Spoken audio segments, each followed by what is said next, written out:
Hey,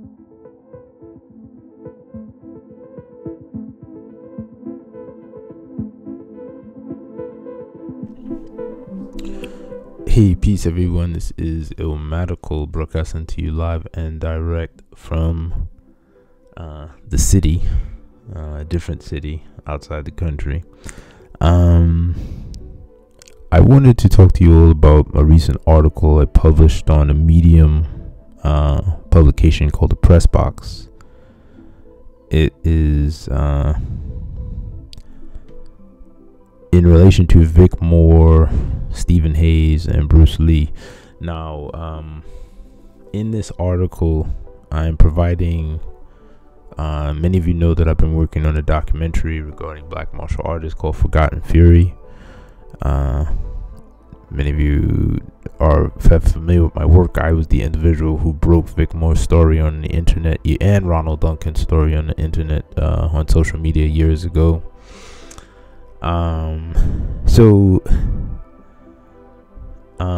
I've included some information in this article pertaining to Vic Moore and Bruce Lee that I've been sitting on, and that pertains to Ed Parker's son.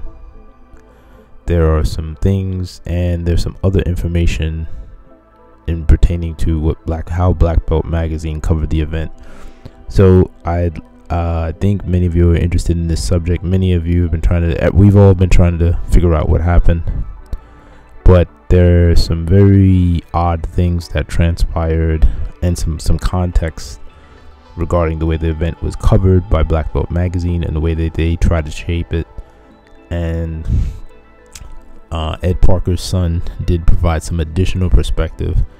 I'm going to release the audio from that interview in my documentary, but what he said is in the article.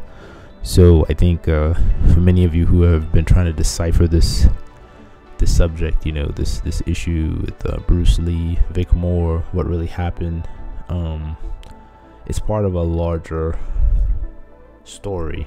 And the name of the article in event is For Decades, Black Belt Magazine Ignored Black Martial Artists, Now Wants to Exploit Their Legacies. The reason I titled it this way was that I used that for the title was that as many of you know, the editor of Black Belt Magazine in February even admitted that they ignored black martial artists intentionally. He tried to do it gracefully, but there's no graceful way to really talk about being racist. And my point for years has been, this is all about money. Racism is about money. So they're doing this now because they're changing their shift on black martial arts, because there's a renewed interest in these stories now. None of us could have, during the 90s, or even when I had started this project, these people were completely ignored.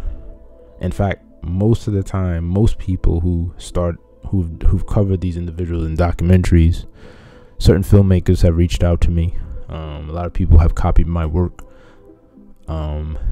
They've said, they never knew about any of these people until they saw them. I had an article that went viral on The Last Dragon tribute almost a decade ago. I think it was a decade ago when I published it with the help of Craig Sutton in The Last Dragon tribute, and the article went viral, and so many people said I never knew about these people. So now that there is a renewed interest, there's been so much of a renewed interest. Last year, I had to I'm still involved in an ongoing legal dispute. I had a fashion designer in the United Kingdom actually take my work and create a Forgotten Fury clothing line without my permission. And so I have an ongoing legal dispute with this individual for copyright infringement. So I'm giving you some context on all of this stuff. My articles, Forgotten Fury articles, have spawned at least 3 or 4 documentaries. There's like one individual who first started seeing my stuff, didn't contact me, and then went behind my back and went down and interviewed Vic Moore. He knows who he is. He's on YouTube and he's probably listening.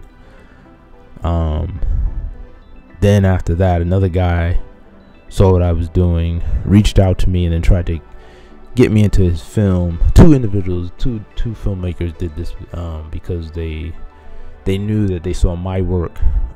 But you know, all these people follow me. I don't follow them. They follow my sword. They follow my pen. So having that been said, I'm gonna be releasing a lot of my stuff regarding Forgotten Fury within this next year, 2024.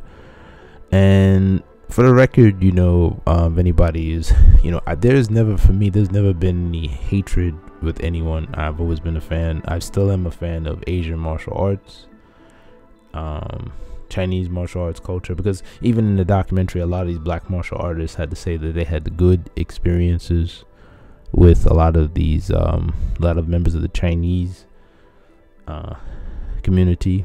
And again, this isn't everyone. This is just a subset of people who are being racist. But the takeaways are, there was a racist structure, and the racist structure meant omitting these people from history. Why is it done?